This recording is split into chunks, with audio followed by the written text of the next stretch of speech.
Hello दोस्तों, नज़र बदलो नज़ारे बदलो चैनल पे आप सबका स्वागत है। आज हम मुद्दा लेके आए हैं देश के आंतरिक सिपाही का। देश का आंतरिक सिपाही कौन?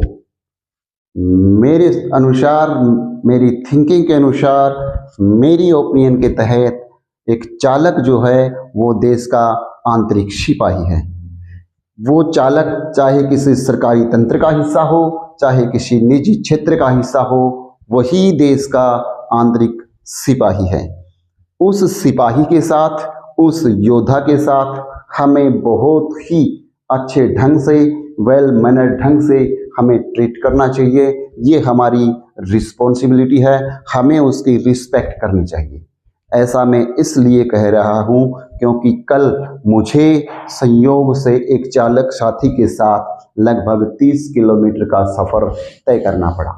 इस 30 किलोमीटर के सफ़र में उस साथी ने, उस भाई ने जो परेशानियां, जो परिस्थितियां मुझे बताई, वो वास्तव में ही हार्ट रेंचिंग थी, दिल को झकझोर देने वाली थी। उसकी गाड़ी में दो सुंदर स्लोगन लिखे हुए थे।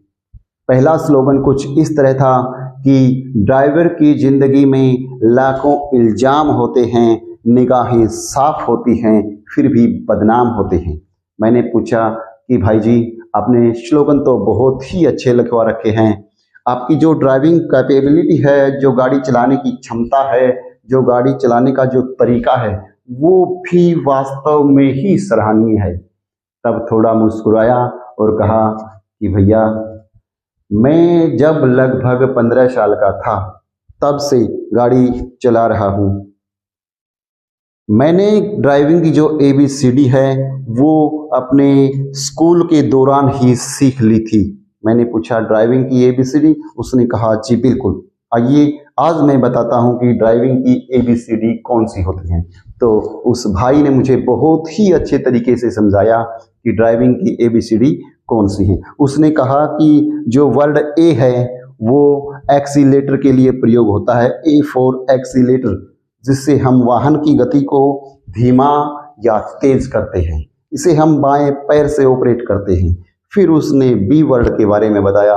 बी वर्ड ब्रेक पैडल के लिए यूज करते हैं हम, जिसे वाहन को रोकने का काम करते हैं। ब्रेक पैडल के लिए बी वर्ड यूज किया गया। मैं अचंभे में था कि एक साधारण सा दिखने वाला ड्राइवर इतना समझदार। फिर उसने कहा कि जो सी वर्ड है वो क्लच पैडल के लिए प्रयोग होता है। सी पैडल बोलते हैं जिसे, क्लच पैडल, उससे हम गियर चेंज करते हैं। इसका प्रयोग, इसको ऑपरेट हम अपने बाएं पैर से करते हैं और अपने बाएं पैर को विश्राम में रखने के लिए, आराम देने के लिए एक पैडल अलग से दिया जाता है, जिसे डी पैडल या डेड पैडल का नाम दिया गया। मैं उसकी नॉलेज को देख के, उसके ज्ञान को देख के अचंभित था। फिर उसने अपनी स्थितियां, अपनी प्रॉब्लम्स बताई जो वास्तव में हार्ट रेंचिंग थी, दिल को झकझोर देने वाली थी। उसने कहा कि ड्राइवर जो है उसकी ना ही कोई जात होती है, ना ही कोई धर्म होता है। एक चालक, एक ड्राइवर सिर्फ और सिर्फ ड्राइवर होता है। जाति पाति के नाम पे, धर्म के नाम पे उस पे हो, उसके साथ हो रहा भेदभाव वो गलत है। कुछ लोगों ने, कुछ गुस्साई भीड़ ने एक ड्राइवर को पीट पीट के मार डाला क्योंकि वो मुस्लिम था और उसकी गाड़ी के आगे गाय आ गई थी। क्या ऐसा व्यवहार, समाज के लोगों का ऐसा व्यवहार ड्राइवर के साथ शोभनीय है? जी नहीं, मेरे अनुसार बिल्कुल गलत। जब एक ड्राइवर गलती से रेड लाइट जंप कर देता है तो उसके सामने देखो परिस्थितियां विकट हो जाती हैं। प्रशासन के रखवाले उसकी तरफ दौड़ के आते हैं, भाग के आते हैं, जैसे उसने एक रेड लाइट ही जंप नहीं की बल्कि वो LOC पार कर गया हो। ये भी शोभनीय नहीं है। अगर किसी ड्राइवर के पास धुआं पर्ची नहीं है तो खाकी वर्दी वाले उसको चारों तरफ से घेर लेते हैं और जब वो अपनी जेब से 200 रुपये का नोट खाकी वर्दी की जेब में डाल देता है तो क्या 200 रुपये में उसकी गाड़ी ऑक्सीजन छोड़ना शुरू कर देगी? ये भी गलत है, ये भी उसके साथ हो रहा अन्याय है।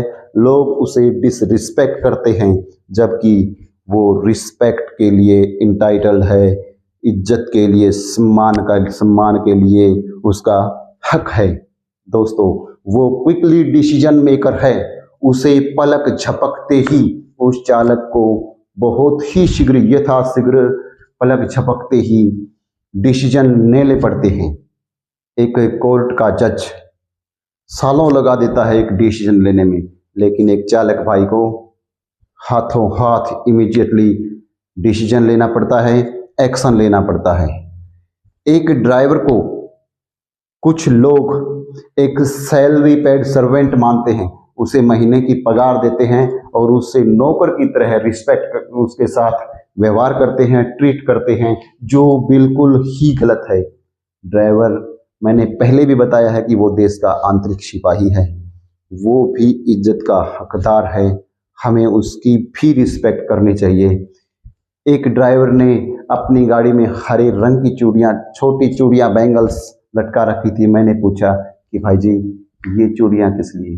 तब उसने कहा कि मेरे घर में 10 साल की एक बिटिया है, जब मैं इनकी चूड़ियों को देखता हूँ तो मुझे ये चूड़ियाँ उसकी याद दिलाती हैं, मुझे एहसास करवाती हैं कि घर पे मेरी बिटिया है जो मेरा इंतजार कर रही है।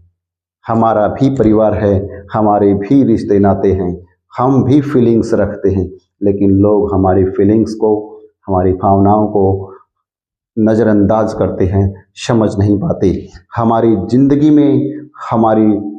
ज़िंदगी में इतने मोड़ हैं जितने सड़कों पे। तो दोस्तों, ये हमारा उत्तरदायित्व है, ये हमारा नैतिक कर्तव्य है कि एक चालक की भावनाओं का सम्मान करें, उसका आदर करें, उसके रिस्पेक्ट करें, उसके डिसीजन का, उसकी जो योग्यताएं हैं उनका सम्मान करें, और उसके साथ किसी तरह का कोई भी डिसरिस्पेक्ट ना हो। जहां भी मिले हम उसका सम्मान करें। धन्यवाद।